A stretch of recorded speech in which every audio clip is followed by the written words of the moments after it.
Hey guys, how's it going? It's Morgan coming to you live from the Gospel of Two Wheel Studio here in Highland Cycles. And yeah, I'm late by a minute. I am sorry about that. Roger Hurd, Jeff Elmore, my mom, how are you? I am here. I know you weren't seeing anything because actually it was funny. I was talking to Ruth, and the boys are getting ready to go to class.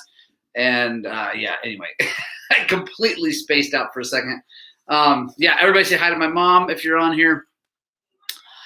It is great to see all of you guys here. I'm so stoked. Welcome to the Gospel of Two Wheels, number 99, where the coffee's hot, although I don't have it in front of me because I forgot to make it because I was busy anyway. The bikes are fast, and the comments from you guys are ridiculous. Good morning, a dude named Eric. How are you? The Bike Life, what's happening? KO, what is going on? It is a freaking drop dead gorgeous day here in Washington, Colorado. The temperature has finally dropped a little bit. It's actually nice and chilly this morning when I took the dog out for a walk. That was awesome. So super about that. It's been raining around here, and the fires at least have calmed down, the ones up near. Yeah, KO, it's been raining quite a bit. The moisture has gone way up. Hey, Travis, what's happening? It has been a long time, dude. How is Alberta? Hey, what's happening, man? How's it going? Oh, yeah, Roger, it's in Idaho for sure. I bet it's cold up there. I don't know if the fire is out up there, but in Grand Junction area, but it's definitely mellowed out a whole bunch, and it has the sky is finally blue again and not all hazy, so that's awesome. Sun comes up, it looks normal. That's rad. Ryan, what's happening? Yeah, so conditions could not be better at KO. Are you on your way up with Brady? Because I don't know if you're coming or not. I hope so. Anyway, that's awesome. We had, hey, what's up, Jimmy Nyhart? How's it going? We had the best conditions in Rico last weekend. That's what we're here to talk about is Rico and the Death March and the fact that I got Daisy up and running. She's now a 250-ish XCW. So it's a 300 now. Factory KTM parts. It's awesome. 70 and clear. Big raise. Ooh, nice. Good.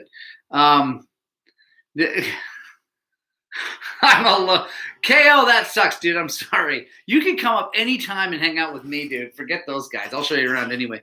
They don't want they're not going to. Don't get me wrong. I love Sergeants. I think Sergeants is phenomenal and amazing. But dude, Rico is next level over Sergeants as far as just the views, the trails, and all. It's not as big. There's not as many miles there to ride. That's for sure. But oh my gosh, is it amazing? So first of all, let's talk about Daisy. If you guys have been paying attention, watching, I smoked the top end because because I drowned the bike. The left side crankcase seal failed. It leaned out, going wide open down a road, seized the motor, put a hole in anyway, bad. So I got 2 new seals for the main, for the crank. I put those in. I put 300 kit from KTM on it. Hey, Patty Cake, what's happening? Yes, Roger is a cheater 250. Exactly. And I rolled the dice on the crank because it looked perfect. It felt perfect. It wasn't blue. It was shiny and oily still when I took it apart. Everything was okay with it, so I figured it was worth a shot. Yes, a dude named Eric. Click that like button. Thank you very much. Thank you guys so much for reminding me. So I rolled the dice on the crank because I figured worst case scenario, crank makes sound. I take it back apart and put a crank in it or bearings. Anyway, whatever. I'm a mechanic. I can do that. It's not a big deal. But no reason to put money into it that I don't need to put into it early. So anyway, did all that. Last night, spoiler alert, the thing runs perfectly. So that is coming. The Schlag that comes out this weekend will have parts of that in it. And then in-depth video on building the 300 kit is coming too, and that'll obviously have all that stuff. So anyway, Daisy's back up and running. Going to test it tonight for a Thursday night ride. Really excited about that because I think it's going to be awesome. Really, really stoked. But I definitely want to beat on it a little bit before the Death March, before I take it out and find out that like maybe the crank does fail later when it gets hot or something. So yeah, super stoked about that. And now let's talk about the Death March really quickly. First of all, is anybody watching here coming with us and joining us on the Death March? Let me know in the comments. That would be cool. If you're not, you should think about it. It's super fun. Yes, it is the Death March. Yes, it is hard. Yes, it is long. Yes, it is crazy. But there's lots of bailout points, so you don't have to do the whole thing. And it is a beautiful tour of the Taylor Park area. Wes, Dietz, No Pro Heroes, you should do it. It's awesome. Quick and dirty rundown. Friday night, we were camping up near Spring Creek Reservoir. Not quite at it. There's like a little super rad spot up on this hill that I'm hoping I get, to camp in. We'll see. There's people everywhere these days.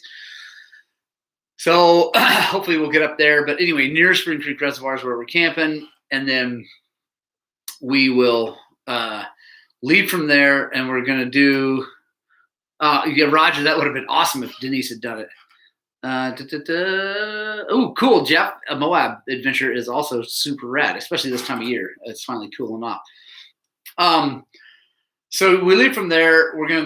It's basically 3 loops of about 60 miles each.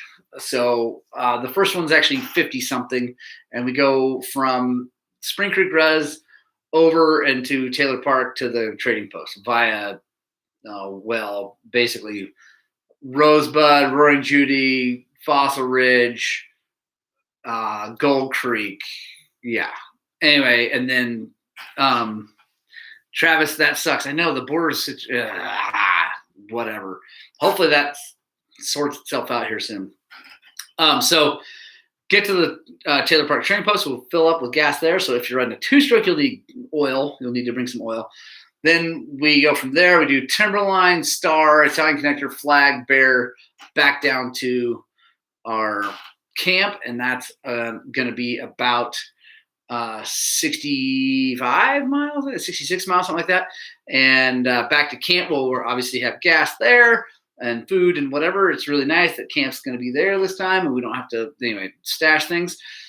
So from there, then we go up and do this crazy thing. I'm not going to explain it because it's just too many trails and twisting, zigzagging back and forth and all this stuff. But anyway, it's another 60-something miles and back to camp. So it's about 180 miles this year, which is shorter than last year, but it's way more single track. So I think it should be just as long. Going to need a light. Going to need snacks. Going to need skill on the motorcycle because it's a heck of a deal, and those trails are not easy, but it's going to be awesome. So I'm really excited. I have no idea what the weather looks like that far out. I don't pay attention because I usually get it wrong when they try to look that far out. But that right there, that's the Death March. Well, that's the old one. It gets more interesting now, but that's the old one on the map. It's super rad. So yeah, any questions about that, shoot me here. Let me know. Like I said, we're camping Friday night. We're leaving early Saturday morning, probably about 7. We could go earlier, except for it's going to be freezing cold. Liz is watching, but she can't get on the live chat. That's weird. Sometimes you gotta back out. I don't really understand I don't know. I don't understand it. So sorry, Liz, but I'm glad you're watching. Also from Canada. Good to know. I'm going to pull up. There we go. So now, Liz, I can see your chats coming up right there. So yeah, it's going to be awesome. Let's see. Oh, by the way, if you're new to this live thing, if you've never joined us for this live thing, the floor is always open for questions. So fire up and questions about anything dirt bike related, or I guess you can ask me about anything. I'll try to answer it. Wes, no, it's 180 miles in one day, all in Saturday. So we're going to get up Saturday morning and ride the whole 180 miles before we get done for the day. So that's why it's Smiley Hanson winning lotto numbers: 18, 6, 75, 56, 32, 17, 8. There we go. I'm going to make the ride, but I'm not going to make the ride, but I'll thank you for everyone else for putting your time in organizing that. It's pretty cool. Thanks, Jimmy. Pat, spent a week recovering. Yeah, it's not that bad. What did you look for when you felt your crank and deemed it okay to use with the new top end? Great question, Eric. Great question. So Eric is referring to the I hope you win, Hanson. I don't play, so I'm not going to win anything. So Eric, what did I look for? Great question. First of all, very first thing you do is you grab the rod. Once you get everything off and out of the way, you grab the rod and you try to move it up and down. So like the crank spins like this, right? You get the rod and try to move it up and down this way. If there's any play, any at all, I mean, I don't care if it's the tiniest amount ever, you can't do it. Like, it's done, pull it out, rebuild it, do a new one, whatever. Okay, and Bike Life, I'm going to get to your question in a second. So that's the first thing you do. Then for me on this situation, because it's like I'm spending a bunch of money, it's $1,000 on the top end. So, I mean, it's like I don't really want to blow it up. I mean, I'm willing to do it and take it back apart. But so then I physically look at the parts, and I want to see that they're still shiny and silvery.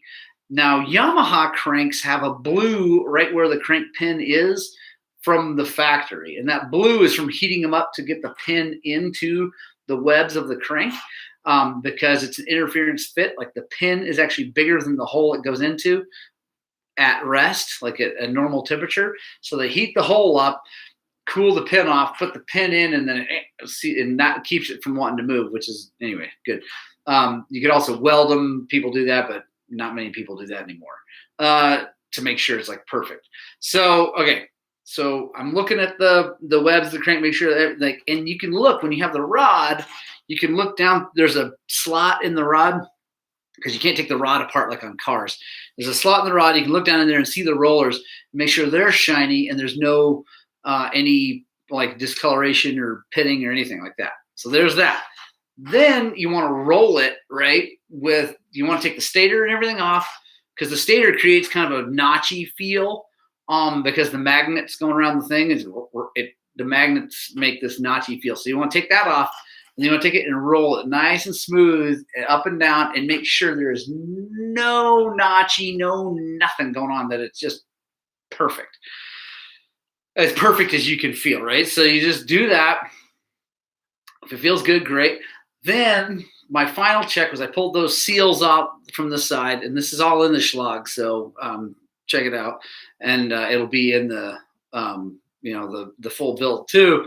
But when you pull those out, then you can like physically look at the main bearings and make sure they're not blue.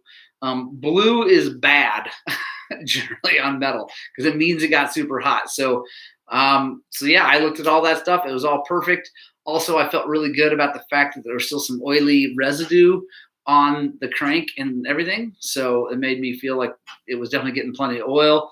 By the way, definitely proof that there was enough oil in the gas. I know everybody gives me a hard time about not measuring my oil when I'm out on a big ride to just dump some oil in it. It's good enough, but I'm super nonchalant about it.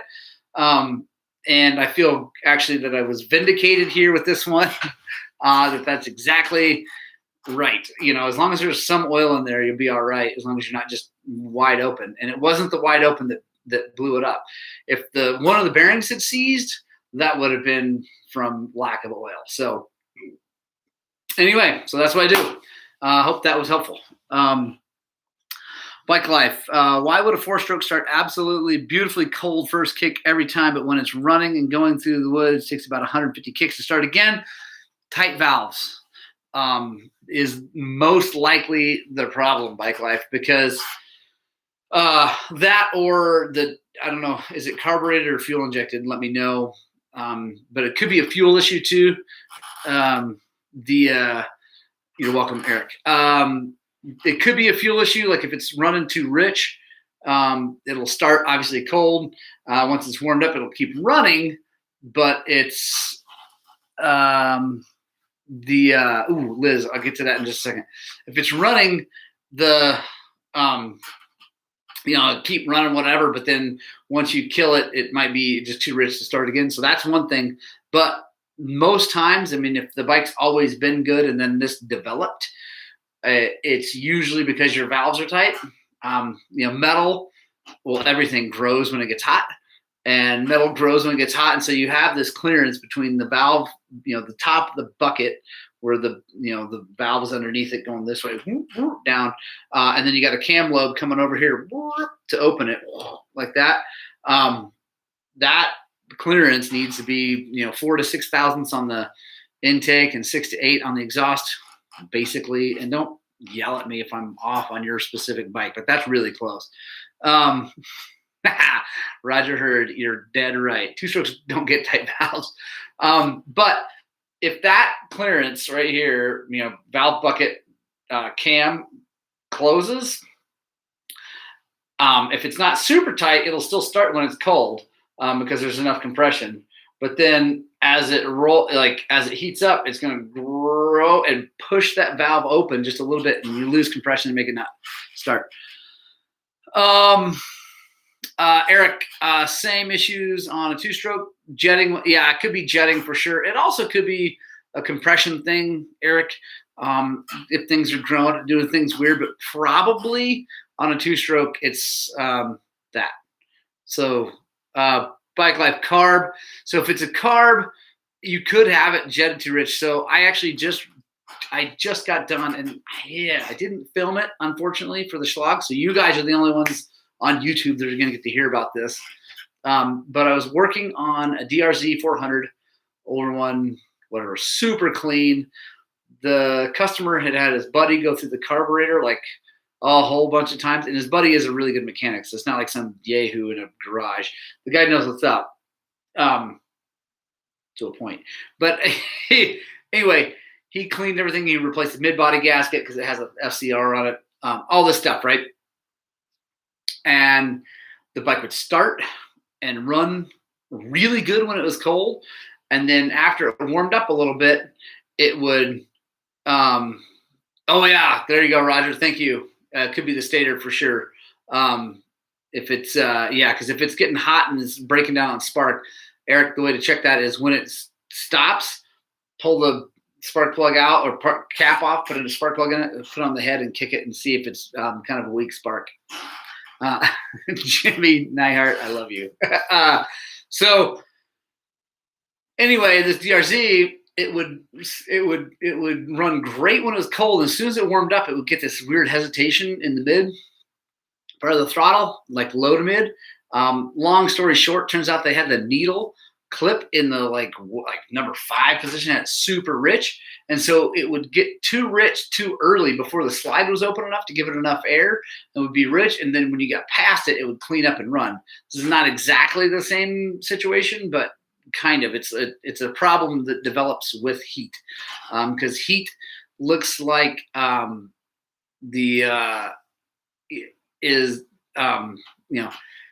when things are hotter, they need to be leaner to run right. So Liz sent me a message here. I gotta invest in electric start, question mark on what, Liz? Text me back. I mean, if the bike has the option for electric start, yeah, I love e-starts. Oh, by the way, when you guys watch either the Schlag or the in-depth 300 build, it's going to be clearly obvious that my bike was failing all day, the day that it seized, because it doesn't even do a full revolution before it starts. Now it just boom, fires right up. And if you watch the video of the day that I blew it up, it was like, like it took forever to get started. And then I was kicking it because I gave my battery to the guy with the 4-stroke, and it took more than one kick anyway. So it was obviously on its way out, and then I finished it off. So there we go. Really happy about that. It's going to run so good. I'm like I said, testing it tonight, making sure everything's good. I'm going to back up here and get out of the sun. Ooh, maybe. Oh, sorry, guys. You ever been lit up by a running motor? Got between the yes, Jimmy, I have been. He's talking about like either touching the spark plug or cap or whatever. For me, Jimmy, it was a bike that was running wide open and I couldn't shut it off, and I reached in and just yanked the spark plug cap off, and yeah, while it was like calming down. Anyway, it was awesome. So let's see. There we go. All right. So, and fire off more questions. I hope that was helpful. And Eric, yes, definitely check the stator on your 2-stroke. And just check it when it's hot. Oh, nice, Wes. Did that on a truck. That would be gnarly. So let's talk about Rico. First of all, you guys watching, have you seen the Rico video? Have you watched the Rico video? Let me know if you have. Comment down here. That'd be awesome. Also, if you're watching and you haven't hit the little like button, that would be awesome. If you could, I would be so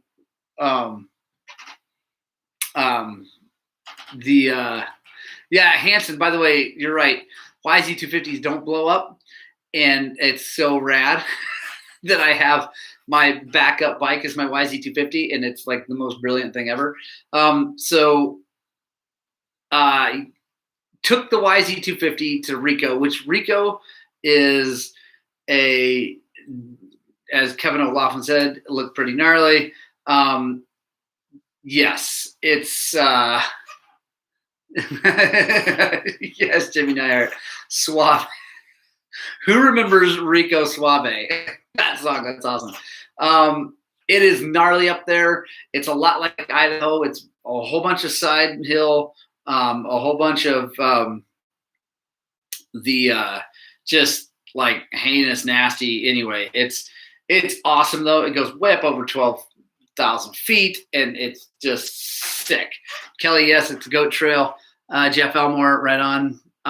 Roger heard Chris suffered mightily. Oh, it was awesome. Bike life, it's 2010. Yeah. What is your bike life? The one that we're talking about, the carbed 4-stroke. I don't know what it is, but I'm sure it's awesome because it's a dirt bike. Yeah, I took the YZ because the KTM was down. The YZ did brilliantly, as it always does. Yeah, the thing is just amazing. It's really good. I read comments saying those were hiking trails, not supposed to be motorized. Is that true? Is that someone just causing problems? Pat, where did you read that? Was it on the YouTube or on the Facebook? We were completely and totally on legal trails the whole time. There is a massive fight going on up there over those trails, and it's really frustrating. And I honestly don't know how long that trail system is going to last, to be brutally honest. It's a battle, and the hikers are winning. The bikers are winning right now because there's a guy over there that has he's a billionaire that he owns this little thing. Facebook clip, I think. Yeah. So yeah. Hello, puppers. The puppers just showed up. Hi, puppers. Yes, good dog. The people don't know what they're talking about. So like I said, it's a giant fight. The billionaire is winning. Yeah. Because he's a billionaire. And Mom, can you close that for me? The puppers. She keeps nosing it open.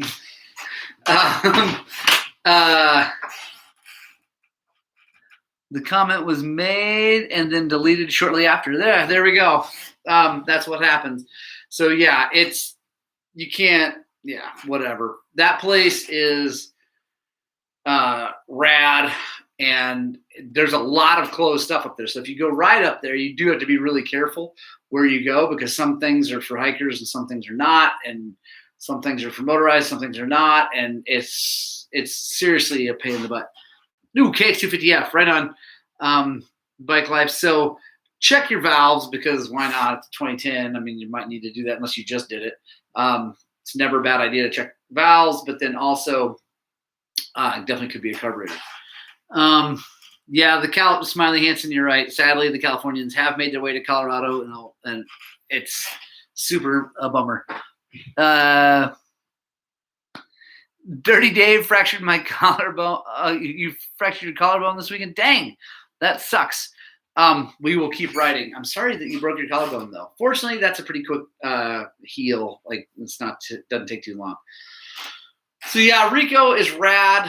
I really highly recommend it. I do highly recommend going and riding it, because they need to see that we're using it and we're being good and staying on the right trails and all that stuff. And need to see that lots of people are dirt bikers are using it. The problem is there's like no financial benefit to the areas around, because Rico is like, I'd be surprised if 100 people live in Rico, and there's no stores or anything down in there that are open right now. I mean, they have one restaurant maybe. Anyway, there's not like a lot of money that comes into Rico because of dirt bikers. Like Taylor, there's a very obvious economic benefit to dirt bikers and ATV guys and side-by-side guys using Taylor Park, because they spend a boatload of money over there at both at the trading post down in Gunnison.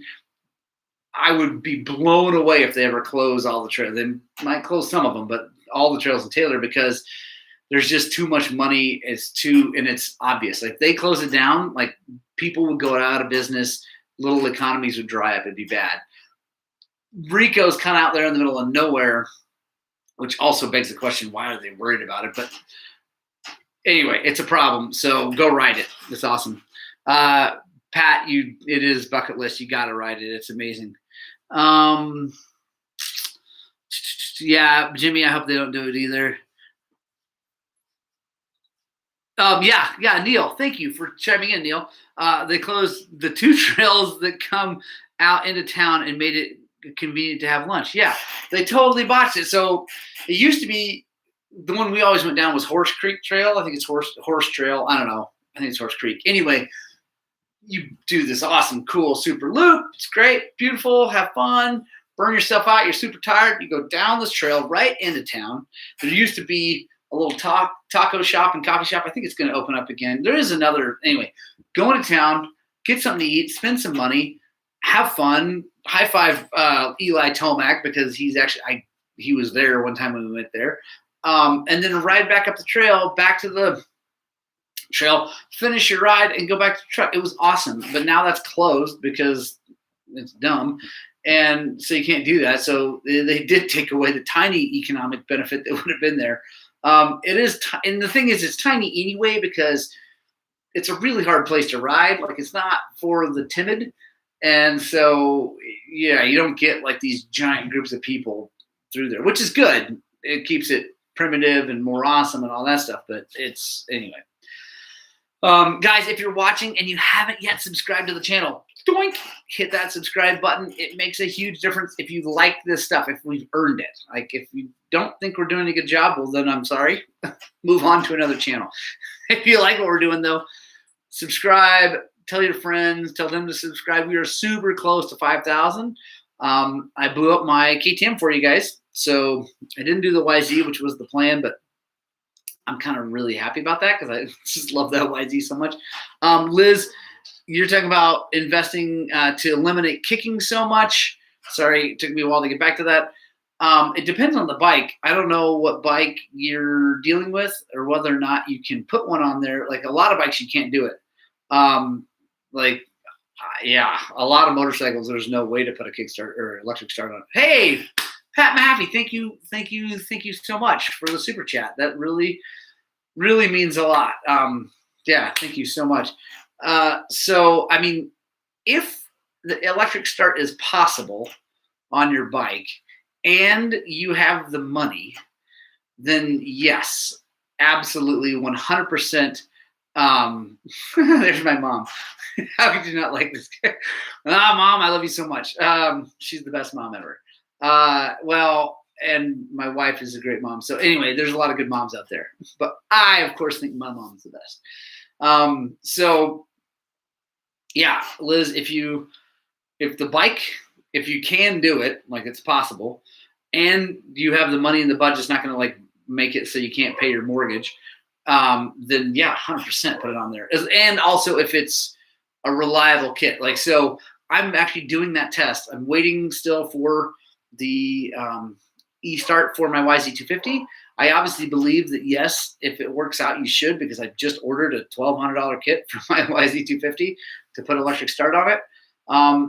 But fortunately, I have this channel and my customers and things like that. So for me, it makes sense to test something out for you guys, because I honestly don't know what the reliability is going to be like, because I don't think they actually have any kits all the way out there. Maybe just a few, but not many.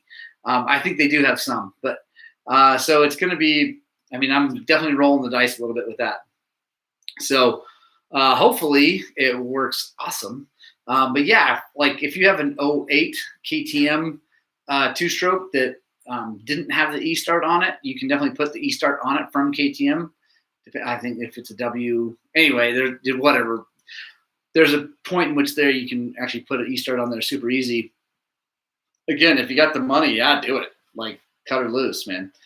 Also, Pat, again, I want to say thank you so much for the coffee. We're still enjoying that at the shop, and the seasoning is phenomenal. So thank you very much. Guys, it's after 8. I got a boogie. Lots of work to do. What are we doing today? Zach is finishing up lots of things because that's what he does. He's awesome at that. And yeah,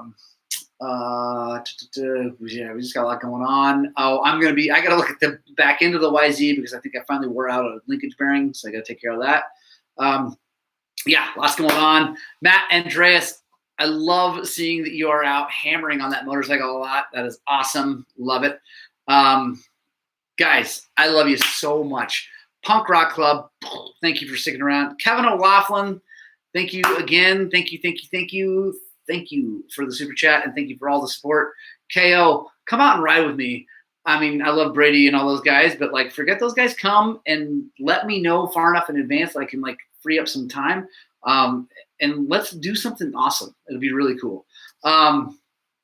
Please, and any of you guys, it's not just Kevin, any of you guys that want to come out and experience like why I love this part of Colorado and this part of the world so much, please let me know. Best way to get a hold of me, Morgan at highland-cycles.com. The dash is a hyphen. Yeah, I'd love to show you around. Pat came out. He rode with us on Thursday night. Dave Kessler came out and sadly missed us on a Thursday night. He was late getting there because of construction and whatever, but we got to meet him, hang out at the shop. All that is awesome. So anyway, I love you guys. I desperately need you to get out and spread the gospel with two wheels because we need more people riding dirt bikes in the world. It will literally make the world a better place if more people rode dirt bikes. Punk Rock Club, you're awesome. Thank you so much. And I desperately hope that what I'm doing and Zach's doing and all these people are, doing around, like not just me on this YouTube channel, but all the people trying to get people out riding. I hope that what we're doing is inspiring you guys to work on and ride your dirt bikes.